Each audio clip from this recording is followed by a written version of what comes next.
हिरण्यकश्यप को क्रोध आया कि ये विद्या कहां से सीख ली। हिरण्यकश्यप ने उठा के नीचे फेंक दिया प्रहलाद जी को और संडा अमरक को बुलाया, ये विद्या कहां से सिखाई। संडा अमरक ने सोचा अब तो हमारे भी प्राण गए। बोले महाराज हमारा कोई दोष नहीं है, हमने तो अच्छी अच्छी विद्या दी, निशाचर राक्षसी विद्या दी, पता नहीं ये कहां से सीख ली। तो हिरण्यकश्यप ने कहा कोई विष्णु भक्त आता होगा छिपकर, फिर से ले जाओ। संडा अमरक ने कहा एक मौका और दो, फिर से ले गए और फिर से विद्या ग्रहण कराई, असुरी विद्याएं सिखाई। पूरा ध्यान प्रहलाद जी पर ही दिया और जब प्रहलाद जी फिर घर वापस आए तो कयाधु ने श्रृंगार करके फिर पिता की गोद में बैठने को कहा। तो जैसे ही प्रहलाद जी पिताजी की गोद में बैठने के लिए जाते हैं, बैठे तो हिरण्यकश्यप ने हाथ फेरा, सिर पर हाथ रखा और कहा बेटा अब बताओ तुमने कौन सी विद्या ग्रहण की है, क्या क्या सीखा है। तो प्रहलाद जी ने कहा पिताजी इस बार मैंने एक विद्या नहीं सीखी, अब मैं 9 विद्याएं सीख कर आया हूं, 9 विद्याएं। तो हिरण्यकश्यप प्रसन्न हुआ, कहा बताओ पुत्र कौन सी 9 विद्याएं सीखी हैं, बताओ सब देखें सब सुने। शाबाशी दी, कहा 9 विद्याएं बताओ। तो प्रहलाद जी 9 विद्याएं बताते हैं, कौन सी, नवदा भक्ति, जो राम जी ने सबरी जी को बताई थी। 9 प्रकार की भक्ति है, वो प्रहलाद जी सुनाने लगे कि प्रथम भगति हो, प्रथम भगति संतन कर संगा, दूसरी रति माम कथा प्रसंगा। प्रथम भगति संतन कर संगा, दूसरी रति कथा प्रसंगा।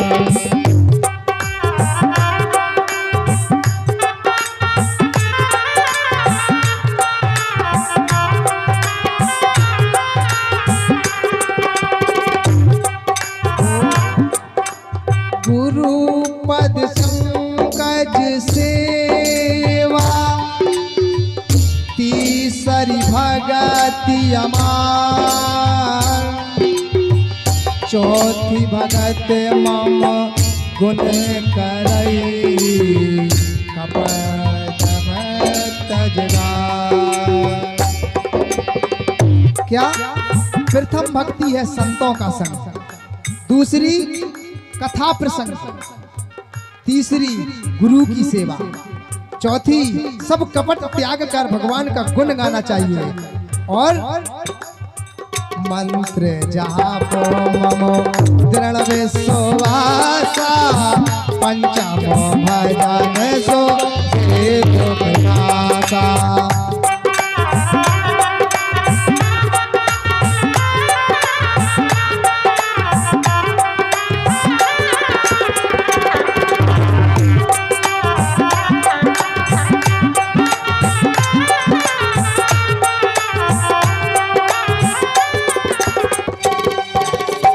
छठ तमशील विरत बहु कर्मा, निरत निरंतर सज्जन धर्मा।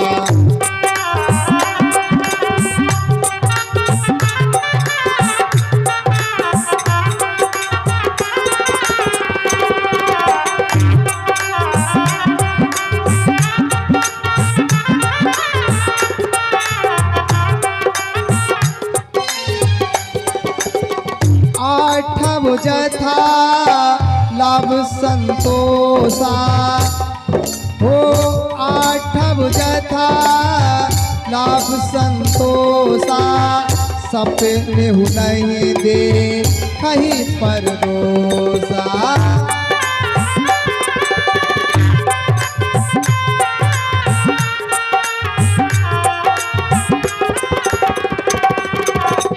श्री राम जय राम जय जय राम, श्री राम जय राम जय जय राम, श्री राम जय राम जय जय राम, श्री राम जय राम।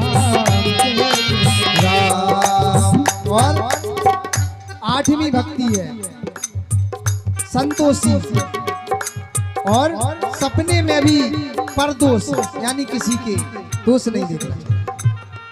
ओ नवम सरल सब सन छन हीना, मम भरोस ही हरस न देना। श्री राम जय राम जय जय राम, श्री राम जय राम जय जय राम, श्री राम जय राम जय जय राम, श्री राम जय राम जय जय राम। तो प्रहलाद जी नवदा भक्ति दे दीजिए। तो हिरण्यकश्यप को क्रोध आया और उसने गोद से प्रहलाद जी को पटक दिया और बोला, रोग असाध्य है, रोग ज्यादा बढ़ जाए तो असाध्य हो जाता है, इसलिए अभी इसे नष्ट कर दीजिए, इसका वध कर दीजिए, मार दीजिए। तो प्रहलाद को मारने के लिए संडा अमर कहते, हमें दे दो, हमें को ले।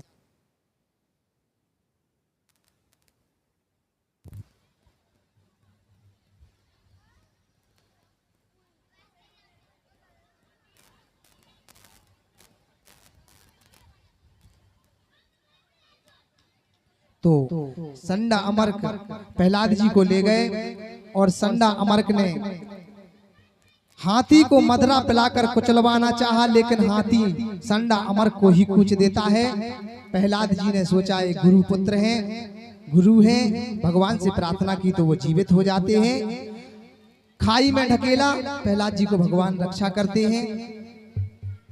अब जब सब जगह से परेशान हो जाते हैं तो हिरण्यकश्यप कारागार में डाल देता है और सर्प छोड़ देता है। 6 महीने कारागार में रहते हैं। 6 महीने बाद देखा तो सर्प भी उनके आगे नाच रहे हैं, कुछ नहीं होता है। अब हिरण्यकश्यप जब परेशान हो जाता है तो उसकी बहन है और बहन आ जाती है, उसका नाम है सिंघका। सिंघका ने कहा, भैया मेरे होते हुए आपको चिंता नहीं करना चाहिए, आप ऐसा करिए कि लकड़ियों की एक चिता लगवाइए और मैं उस पर बैठ जाऊंगी और गोद में प्रहलाद जी को ले लूंगी, अग्नि लगवा देना, आग प्रकट कर देना, मैं जलूंगी नहीं, प्रहलाद जल जाएंगे। उसे वरदान था वो जलेगी नहीं। जैसे ही आग लगाई सिंघका तो जल गई, प्रहलाद जी का कुछ भी नहीं हुआ, बाल बांका नहीं हुआ। क्यों नहीं हुआ? क्योंकि यहाँ इसलिए नहीं हुआ कि जो भगवान के भक्त को हानि पहुंचाता है तो भगवान की क्रोध की अग्नि में वो ही जल जाता है, इसलिए सिंघका जली। कि मारने वाला है भगवान, बचाने वाला है भगवान, मारने वाला है भगवान, बचाने मारने वाला है भगवान, बचाने वाला है भगवान, मारने वाला है भगवान, बचाने वाला है भगवान।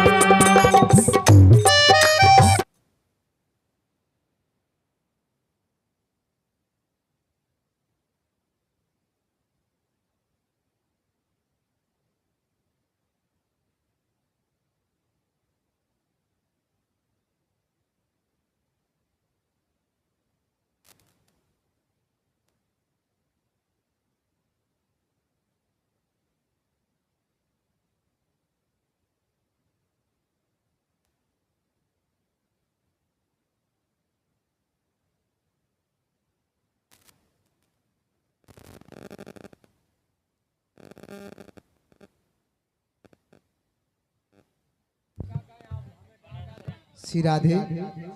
मारने वाला है भगवान, बचाने वाला है भगवान, मारने वाला है भगवान, बचाने वाला है भगवान, मारने वाला है भगवान, बचाने वाला है भगवान। हाँ, बालवा का होता उसका, हाँ बाल नबा का होता उसका, जिसका रक्षक दयान धान।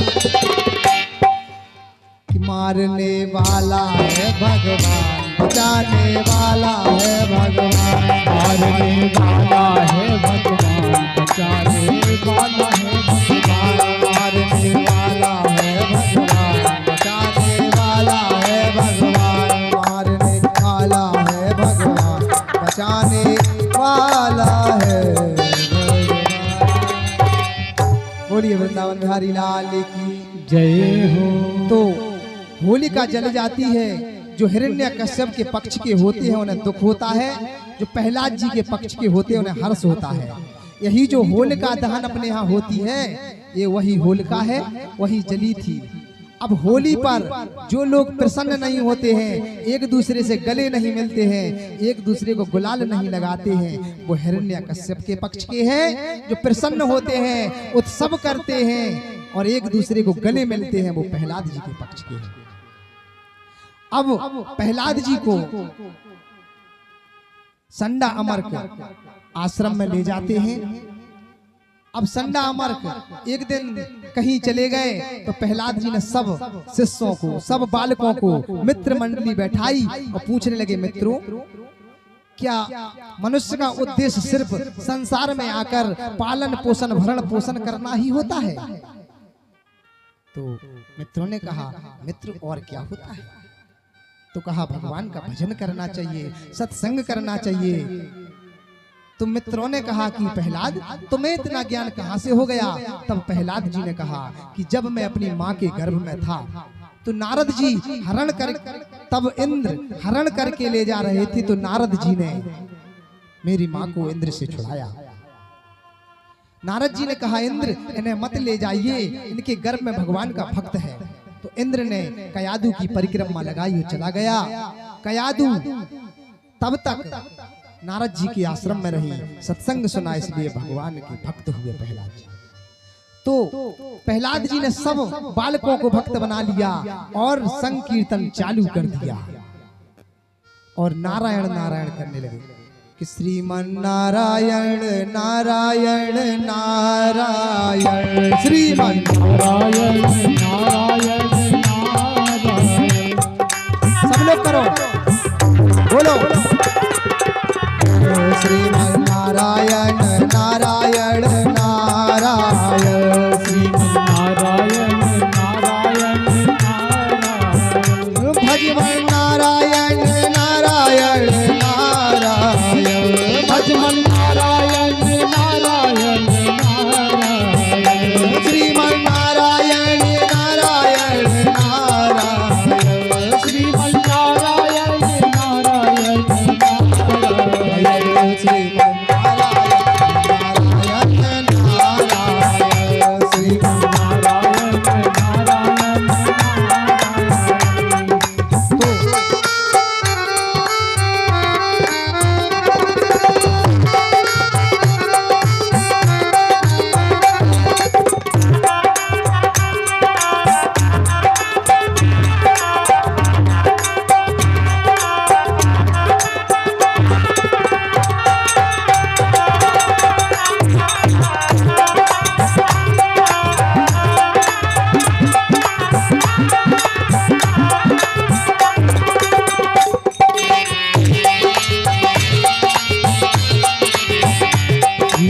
नारायण नारायण नारायण। अब नारायण नारायण संकीर्तन चल रहा था। देखो सब करिए नारायण नारायण का संकीर्तन। क्यों? देखिए कौन कौन ने किया। संडा अमरक आ गए, उन्होंने देखा कि इसने तो सारी मंडली बिगाड़ दी। अरे दैत्यों का आश्रम है, दैत्यों के विद्यालय में असुरी विद्या सिखाई जाती है। चोरी करो, देवताओं को मारो, हवन पूजन ना हो दो, नारायण नारायण करवा रहा है। तो संडा अमरक ने दोस्त अपने शिष्यों को भेजा, कहा जाओ ना पकड़ो। तो जो वो पकड़ने आए, जैसे ही छुआ प्रहलाद जी को, वो भी करने लगे श्रीमन नारायण नारायण नारायण, श्रीमन नारायण नारायण नारायण।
चंडा मर्ग भी आ गए, उन्होंने छुड़ाया तो वो भी करने लगे श्रीमन नारायण नारायण।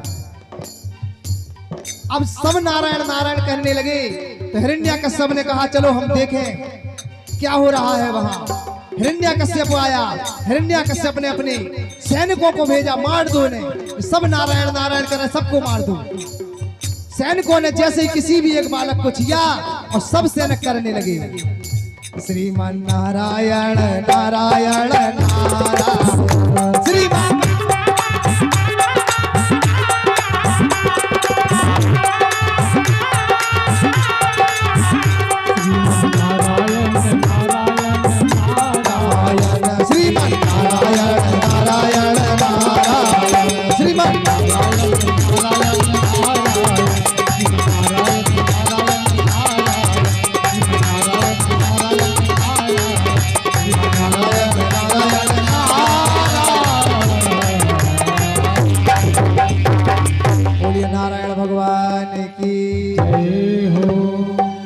तो सब नारायण नारायण करने लगे। हिरण्यकश्यप ने कहा अगर मैं भी छूं तो कहीं मैं भी नारायण ना करने लगूं। तो एक अट्टहास किया, गर्जना की, तो सब अलग हो जाते हैं और प्रहलाद को लेकर घर जाता है और मारता है, पीटने लगता है, कहता है बता तेरा भगवान कहाँ है। प्रहलाद जी ने कहा हरि व्यापक सर्वत्र समाना और प्रेम ते प्रगट होए मैं जाना। सब जगह भगवान है, मेरा भगवान सभी जगह है। तो हिरण्यकश्यप ने प्रहलाद जी को गर्म खम्भे से बंधवाना चाहा, तो उस गर्म खम्भे में भी चींटी निकल रही थी, चल रही थी। तो प्रहलाद जी को तो भगवान की दर्शन उसी में हो गए। और जो प्रहलाद जी को बांधना चाहा तो खम्भे से जोर की गर्जना हुई, अट्टहास हुआ और छिड़ी, टुकड़े टुकड़े खम्भे फट जाता है। और अट्टहास करते हुए, गर्जना करते हुए, मुंह खोले, जीभ लपलपाते हुए नरसिंह भगवान प्रकट हो जाते हैं। बोल नरसिंह भगवान की जय हो। नरसिंह भगवान आ जाते हैं, क्रोध है, नेत्र लाल हैं, मुंह खोले हुए हैं और हिरण्यकश्यप की ओर जाते हैं और उठा करके जंघा पर रखते हैं, दरवाजे की देरी पर ले जाते हैं और बीच में रख के जंघा पर रखकर और नाखूनों से चीर देते हैं।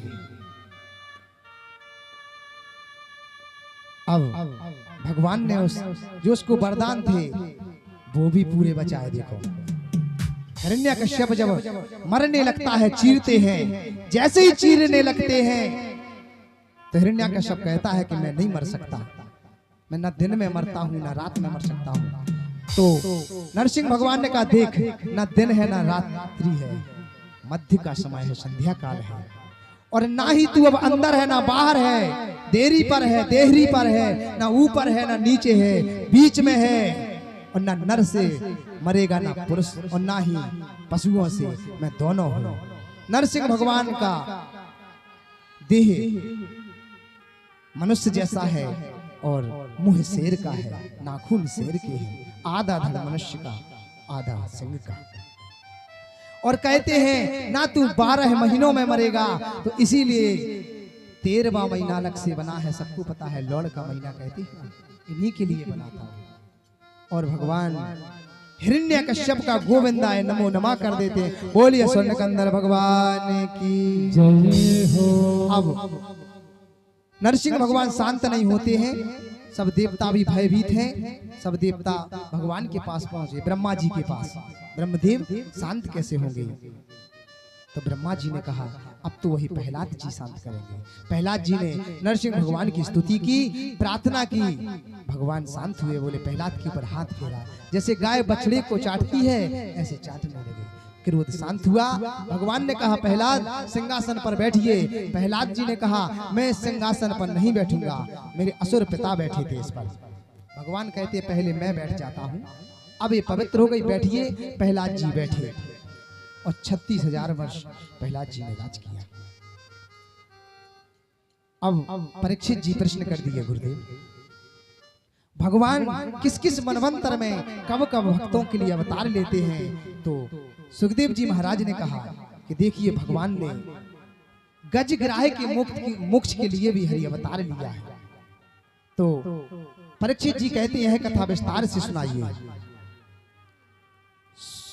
तो सुखदेव जी महाराज कहते हैं आसीद गिरवरो राजस त्रिकूट विस्तृतः क्षीरोदेनावृता श्रीमान योजनायुत चिन्मुच्यतः।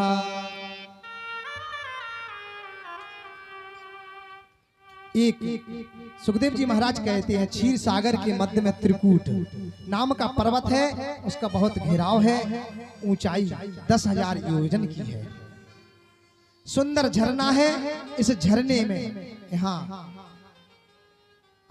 एक गज वास करता है परिवार सहित। तो एक दिन उस गज को अपने बल का बहुत अभिमान था, तो परिवार सहित जल में जाता है सरोवर में, और सरोवर में जल में क्रीड़ा करता है परिवार वालों के, और हाथियों के ऊपर जल छिड़काव करता है। ऐसे बहुत देर तक जल क्रीड़ा करता रहा। जल क्रीड़ा करते करते मग्न हो गया। तब उसी सरोवर में ग्राह रहता था, तो उस ग्राह ने उस गज का पैर पकड़ लिया। अब गज को इतना अभिमान था अपने बल का, बोला कितना बल होगा, पकड़े रहने दो, जब मैं निकलना चाहूंगा, अभी जल क्रीड़ा करता हूं, और जब निकलना चाहूंगा तो थोड़ा सा बल लगाऊंगा और ग्राह सहित बाहर आ जाऊंगा। ऐसा सोचा, परिवार वाले भी बाहर और हाथी बाहर निकल गए गज। अब इस गज ने निकलना चाहा तो थोड़ा सा बल लगाया, लेकिन हिला नहीं। थोड़ा और बल लगाया, तब भी नहीं हिला। तो उसने पूरा बल लगाया, लेकिन पैर हिला भी नहीं। तो इसने मदद मांगी, और हाथियों ने आकर सूंड से सूंड लगाकर गज को निकालना चाहा, लेकिन हिला भी नहीं, और पैर से खून निकलने लगा। गज और ग्राह 1000 वर्ष तक ऐसे ही रहे। ग्राह 1000 वर्ष तक पैर पकड़ा रहा। अब जब वो गज समझ गया कि अब मैं डूबता हूं, तो भगवान को पुकार लगाई। तो भगवान गरुड़ पर आरूढ़ होकर आते हैं, और आकर के पहले ग्राह को मुक्त करते हैं, ग्राह का मुंह चीर देते हैं और ग्राह को उद्धार कर देते हैं, और फिर गज का भी उद्धार कर देते हैं। अब सुखदेव जी महाराज कहते हैं, परीक्षित ने कहा ये गज और ग्राह कौन है? तो सुखदेव जी महाराज बता रहे हैं कि जो यह महाराज बता रहे हैं ग्राह है, वो पूर्व जन्म में हुहु नाम का गंधर्व था। तो एक बार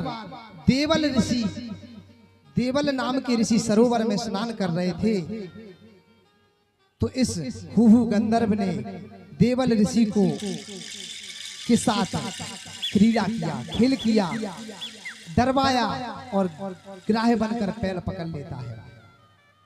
तो देवल ऋषि ने देखा कि ये तो गंधर्व है, तो देवल ऋषि ने श्राप दिया, जाओ तुझे बड़ा अभिमान है, तू ग्राह का छल कर बन रहा था, जा तू ग्राह हो जा। और जो गज है, एक बार यह इंद्रधुम है, एक बार ये राजपाट छोड़कर भजन करने वन में गया। तो उसी समय अगस्त जी अपनी मंडली के साथ वहां से निकले, तो यह अभिमान में बैठा रहा,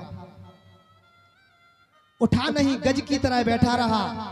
तो अगस्त ऋषि ने कहा, जाओ तू गज जैसा बैठा रहा, गज हो जाओ। तो इन्होंने क्षमा मांगी। तो फिर अगस्त जी ने कहा, अब भगवान आएंगे और ग्राह द्वारा पेड़ पकड़ा जाएगा, उद्धार होगा। बोलिए भक्त वत्सल भगवान की जय हो।